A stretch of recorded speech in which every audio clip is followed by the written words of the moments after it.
Alright guys, please stand up. I'm going to open our Bibles and read today.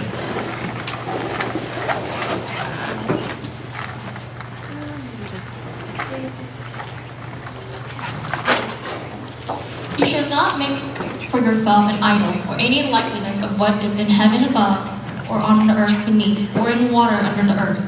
You shall not worship them or serve them, for I, the Lord your God, am a jealous God, visiting the iniquity of the fathers on the children, and on the third and fourth generations of those who hate me, but showing loving kindness to thousands, and to those who love me and keep my commandments. Thank you.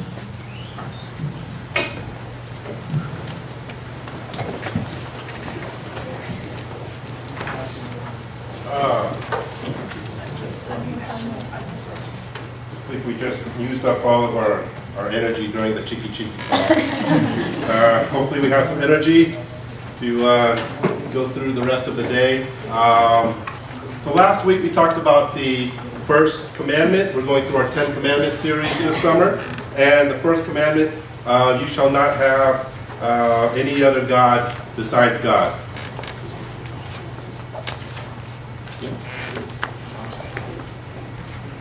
Do I just need to talk loud?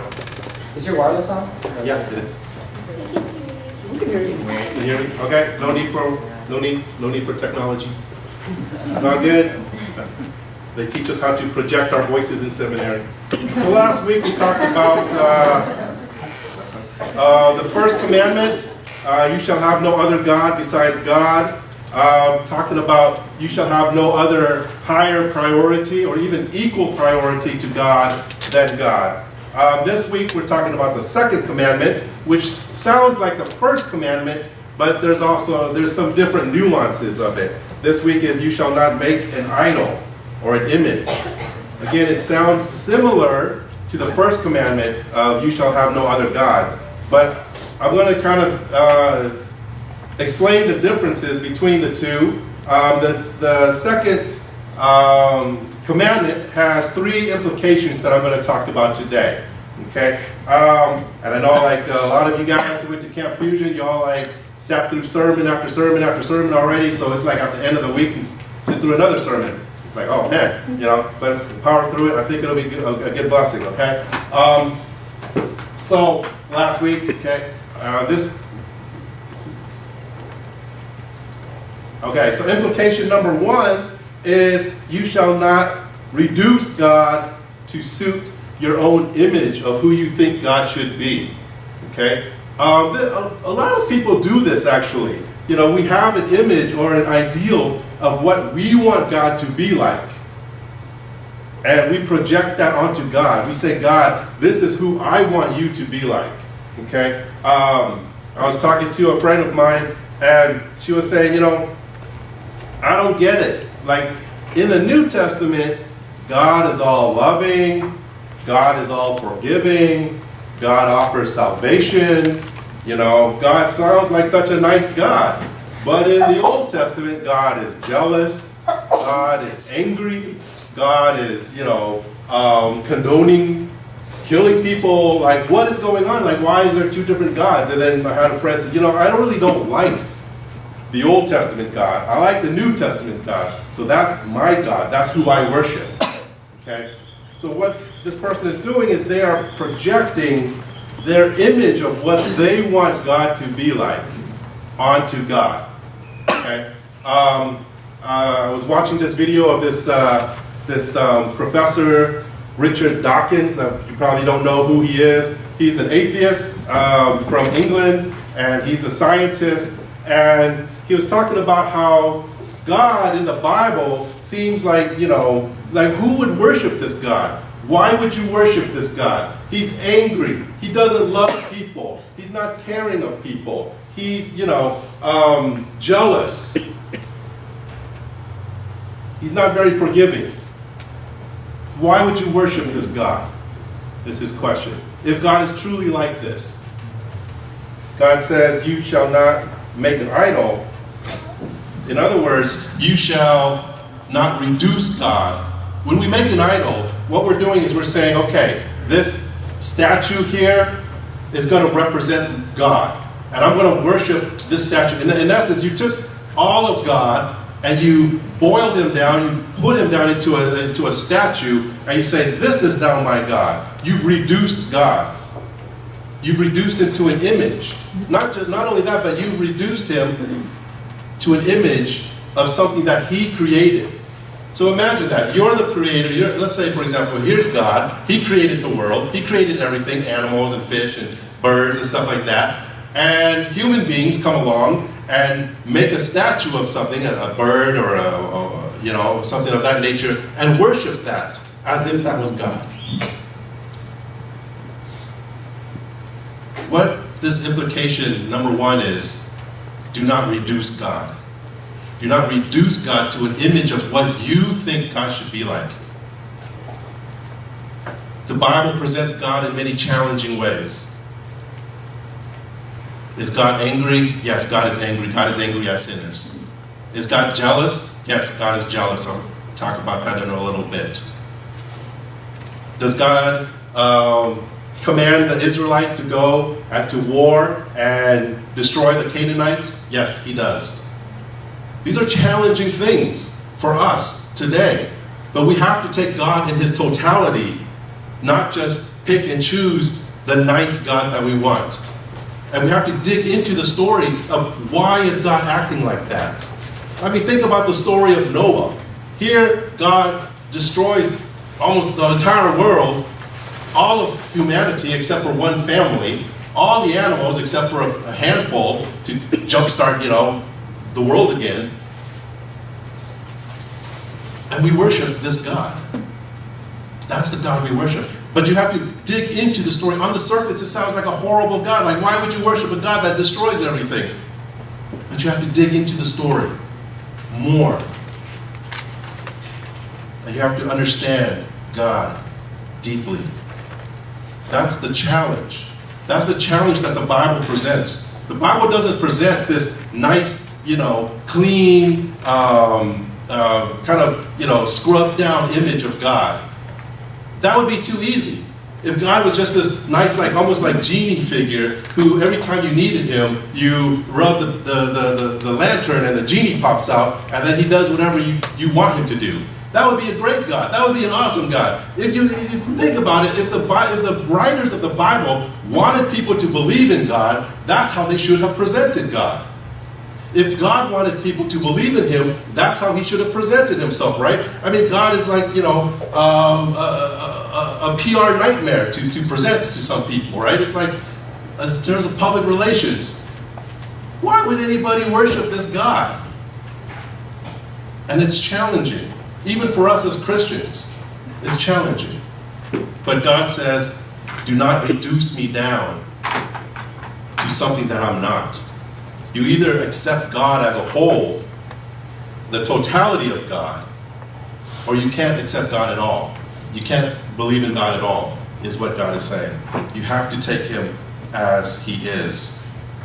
And that's the challenge. That's the difficulty. Implication number 2 is you shall not... Oh, that was implication number 1. Oops, my bad. Oh, what happened? It's on the bottom. Oh, it's on the bottom. You shall not idolize other things. Oh, is that how I did it? I make these PowerPoints so late at night, I forget how That's I how did you did it. Okay, all right. That's my bad then. You shall not idolize other things. Okay? You shall not make an idol, basically. What is an idol? What is an idol, right? I'm going to explain it in a way that maybe you haven't heard before. But an idol is basically technology. And I don't mean like your phone or whatever is an idol. I mean technology in the way that we believe, the way that we want technology to work. Think about it. Everybody here, you got an iPhone or you got an Android phone, right? If you have an iPhone like I do, and I go, hey Siri, and Siri pops up and I say, oh, my Siri just popped up. Actually, my phone is right there. Sorry, Siri. My bad. Hey Siri, what's the weather today? Right? And Siri pops up.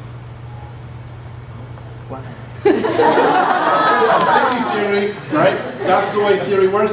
If I say, hey Siri, what's the weather today? Siri's not going to all of a sudden go, hey, you know what? You haven't been that good of a person. I'm not going to tell you the weather. Siri doesn't say, you know what? I'm kind of tired. I don't want to look it up for you.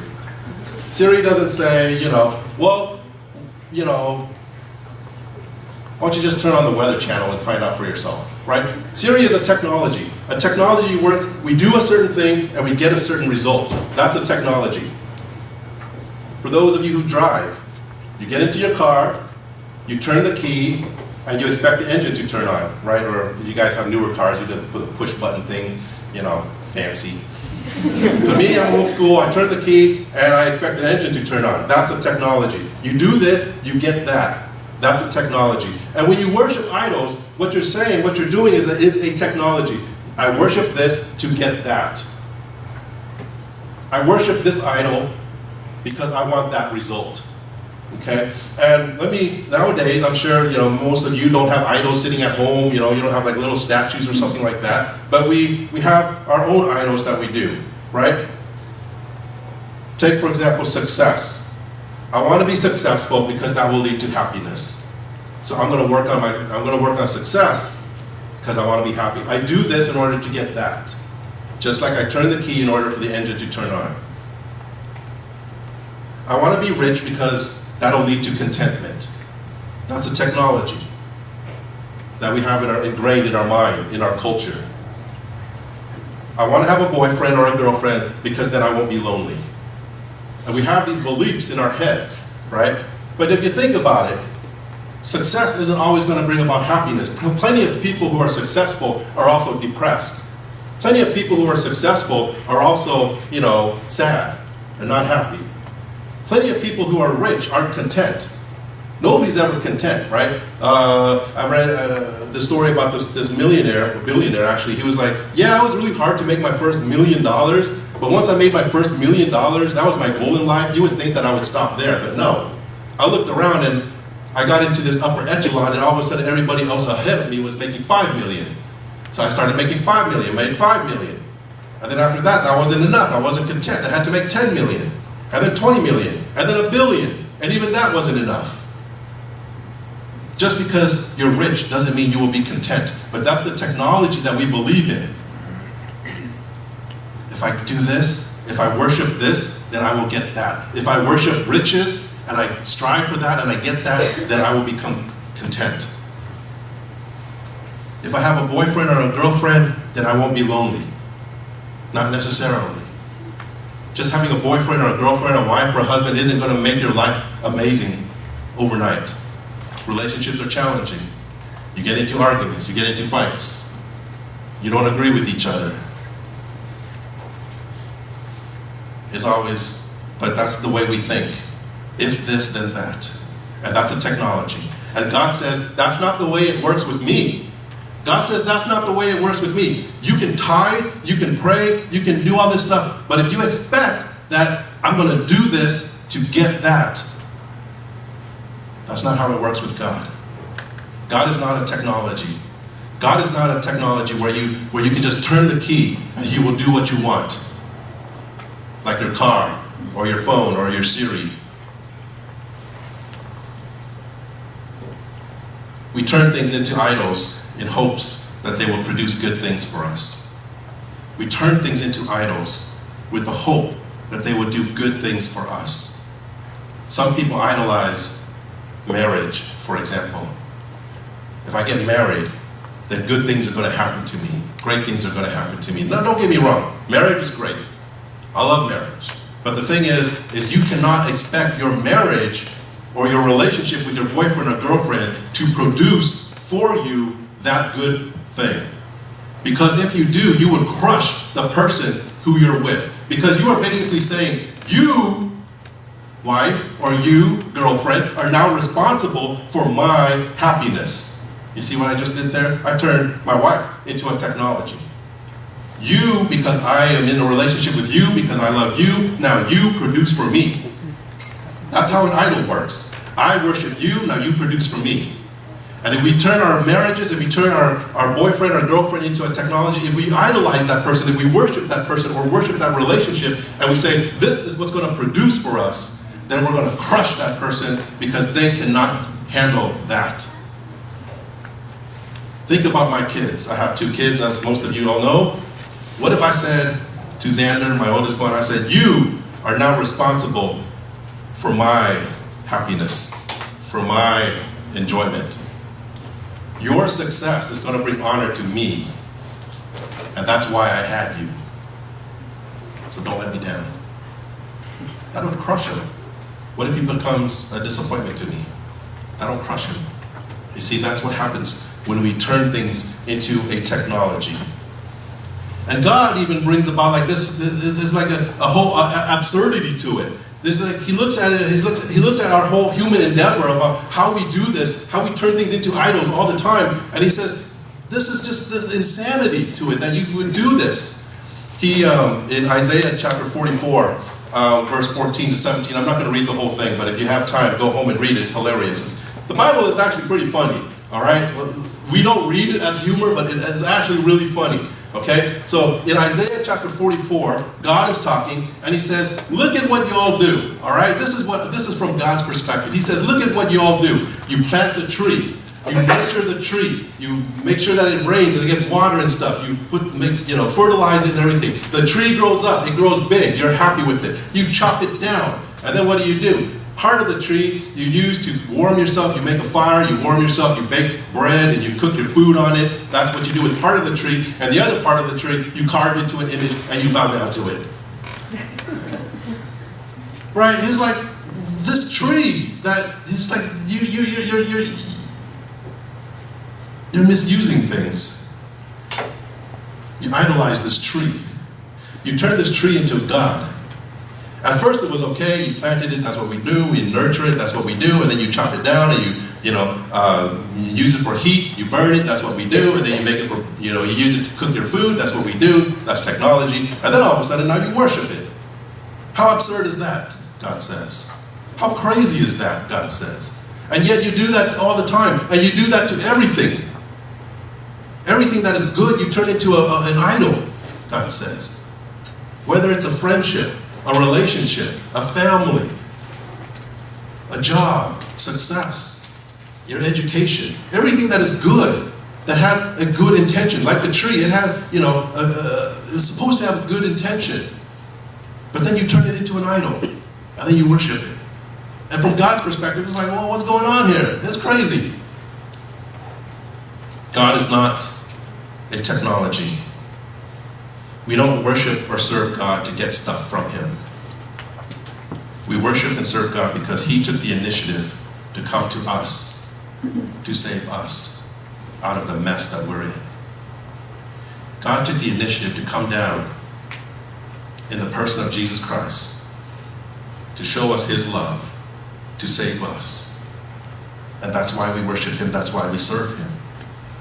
I went to Camp Fusion for just a little bit with y'all, and I had the pleasure of sitting through the workshop with the Muslim, how to reach out to Muslims. And the speaker was great. If you guys, I know some of you guys went to that workshop, and what he talked about really resonated one part. A lot of it really resonated, but one part in particular really resonated with me. He said, you know what, the difference between Muslims and Christians in terms of a religion is that in Islam, and this guy knows what he's talking about because he's like Middle Eastern, he grew up in the whole, context. He said in Islam, you are constantly trying to reach out to God.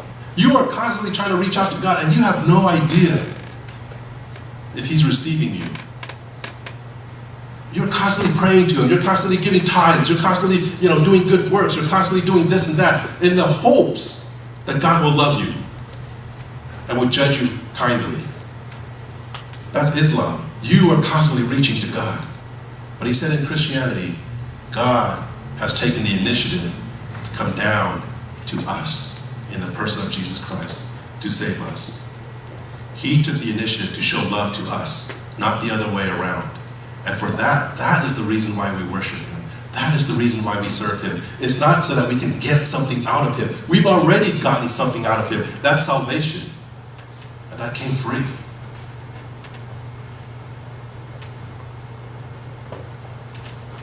And thirdly, you shall not bow down or serve idols. You shall not bow down or serve idols. Who deserves your adoration? Who deserves your praise? Who deserves your worship? this kind of speaks to what goes on when we worship. What is happening when we actually worship God?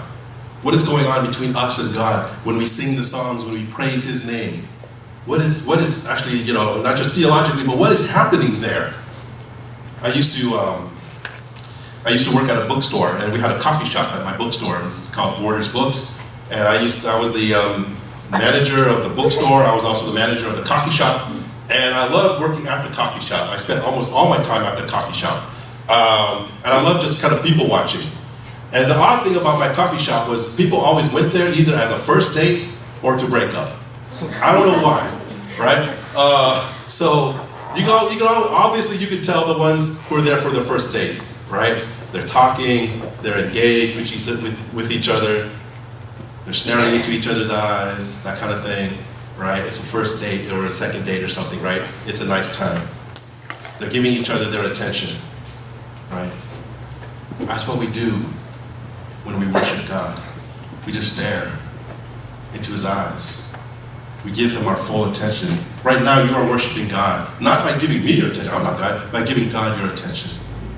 By listening to His every word. By hanging on His every word.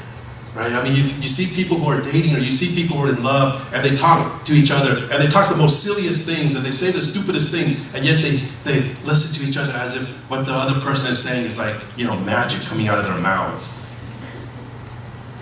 That's what it's like to be in love with God, and just listening to God, and just praising God back. That's what's going on when we worship God. We give Him our full attention. We give Him our highest. We lift up His name and say, you are the best. You are the highest. There's a few things that I want to just kind of talk about when we worship God. We acknowledge His uniqueness. There's no one like Him. We acknowledge His uniqueness. We exalt Him. There is none higher than Him. We proclaim His deeds, His salvation. He came to save us. His justification. He came to make us right with God. And His sanctification. He came to make us like Him. And so we worship Him. We proclaim His deeds. And we accept Him as our highest and ultimate authority. This is what's going on when we worship. When we sing songs, when Eli and the band is leading us in songs, this is what's going on, or should be going on in your heart. It's not just another sit around the campfire and sing Kumbaya. It's, you know, there's something going on between you and God, or at least there should be something going on between you and God. And that something happens when we worship God. There was a time when I moved here, when the cable company came to hook up my internet, and these two guys came, and they're from, I don't know, like another country or something, Middle Eastern or something like that, and they always just spoke to each other in their own language, and they're doing my cable or my internet hookup and stuff, and something didn't go right, and the guy didn't explain it to me. He was just kind of annoyed at me and stuff. I'm like, hey, it's not working. And he's just annoyed, like, right? And then he's talking to his coworker, his buddy in the Middle East, right? And then, like, they said, okay, and then they zipped off, right? I was like, oh man, that was a weird experience. Not too fun. And then I get one of those automatic calls, you know, this is Time Warner, and we just installed you. Like, would you like to take a survey? And I was like, yeah, sure, I'll take a survey. Right? Normally I don't. I was like, I would never hang up. But this time I was like, felt compelled. I was like, yeah. And then like, how was your service? I put like, 2. How was the people coming to? I was like, 3. Were you satisfied? 2.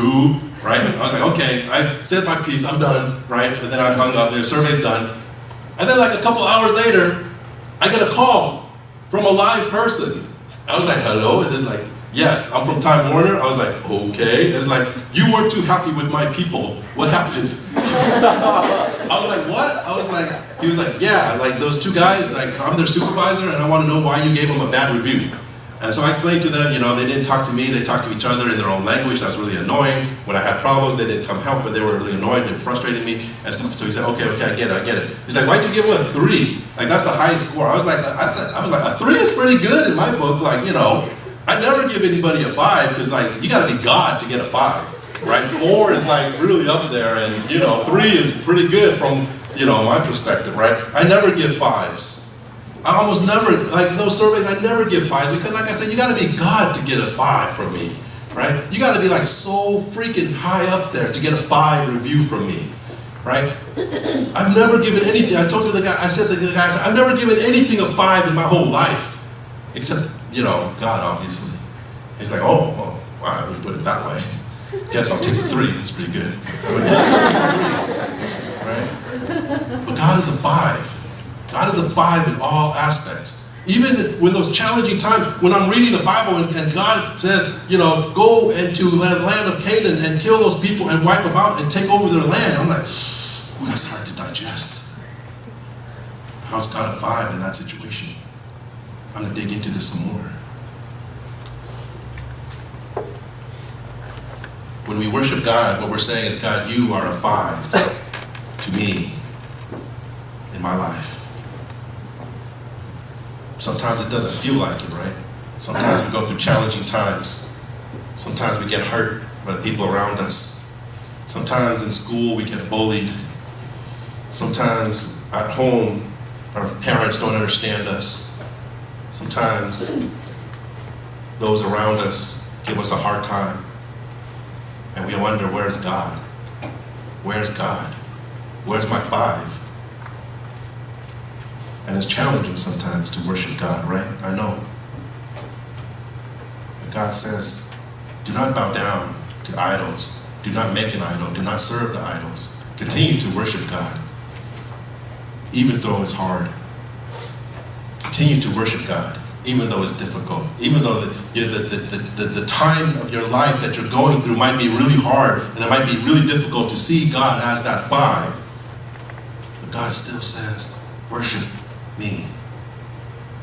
Worship me. Because we acknowledge, like I said, his uniqueness, there's none like him. His greatness, there's none higher than him. His deeds, that he saved us and he loves us. And we accept him for that. So those are the 3 implications of this commandment. And I want to talk a bit. Is that right? Okay. Never do this late at night. The final part is that he's a jealous God. And this is a challenge because we often equate jealousy with a bad thing, right? Jealousy is not a good emotion, right? But I want to hold out to you that the jealousy of God is a righteous jealousy, okay? That he will not tolerate sharing his position with anybody else. That's what it means to be jealous. And there is a righteous jealousy, right? There is a righteous jealousy. For example, if in a married relationship, a jealous husband, why is the husband jealous? Because he is not willing to share that role, that position with another man. And so it's a righteous jealousy. Okay, so God is not willing to share your loyalty to anything or anyone else. He holds a unique place, or he should hold a unique place in your life, in your heart, that he will not share with anything else. He's either your sovereign Lord or he's not. Jesus himself said, you cannot serve 2 masters. Either you will love the one or hate the other, or you hate the one and love the other, right? You cannot serve 2 masters, Jesus says. You have to choose. If God is your God, then he has to be your sovereign God.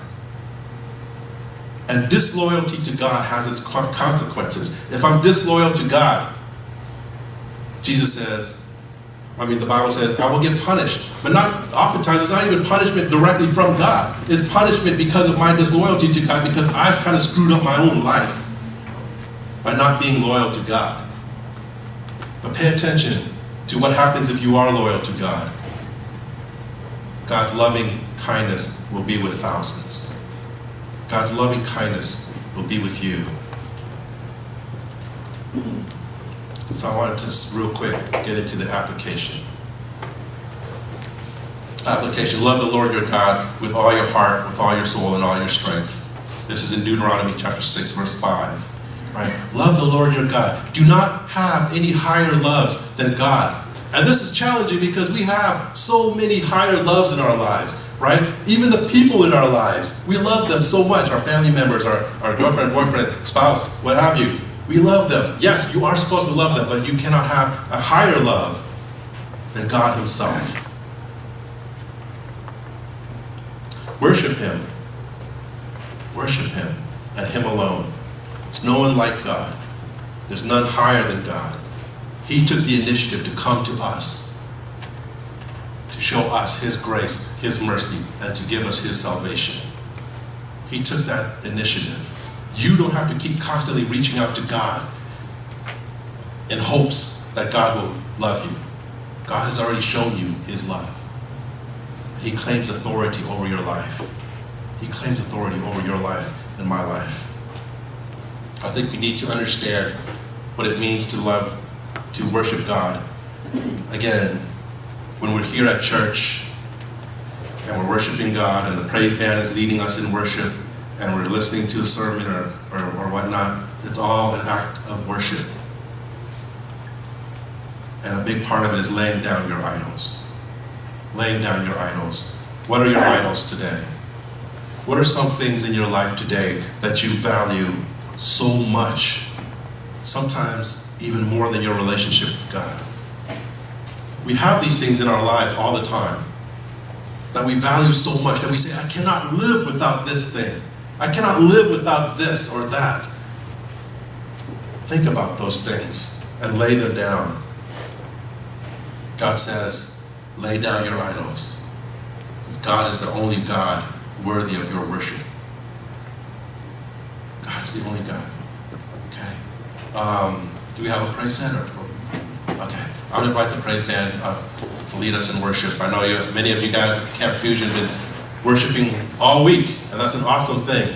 And I want you to kind of be intentional and think about your relationship with God, especially those who went to camp, and how your relationship with God has changed, has gotten deeper, has gotten better.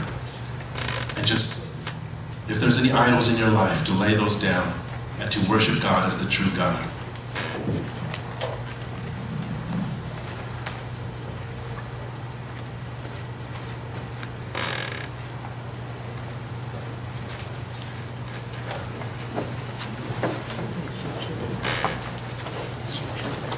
And we're doing offering too.